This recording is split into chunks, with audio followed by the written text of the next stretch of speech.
અંકલેશ્વરના પૌરાણિક રામકુંડ તીર્થધામ ખાતે રામનવમીના પાવન અવસરે સ્વૈચ્છિક રક્તદાન શિબિરનું આયોજન કરવામાં આવ્યું હતું, જેમાં રક્તદાતાઓએ રક્તદાન કાર્યક્રમમાં જોડાયા હતા।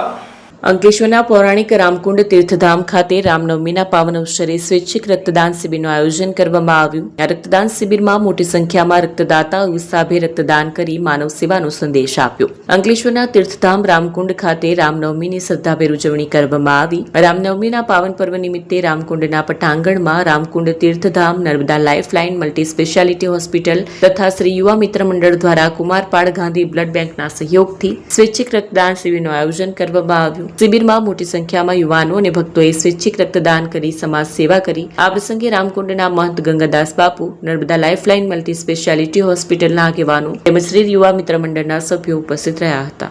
રામનવમી નિમિત્તે આજે આપણે સૌ અહીંયા રામકુંડ તીર્થધામ પર હાજર છીએ અને આજે રામનવમી નિમિત્તે અહીંયા એક બ્લડ કેમ્પનું આયોજન કરેલું છે, જેમાં આપણે કુમારપાળ બ્લડ બેંકના સહયોગથી યુવા મિત્ર મંડળ અને નર્મદા લાઇફલાઇન હોસ્પિટલ એના તરફથી આ સંયુક્ત પ્રોગ્રામ કર્યો છે અને આજ રોજ ઘણો આનંદ છે કે ઘણી મોટી સંખ્યામાં રક્તદાનો આ તરીકે આવેલા છે। એમાં આપણને ઘણા બધા યુનિટો મળેલા છે।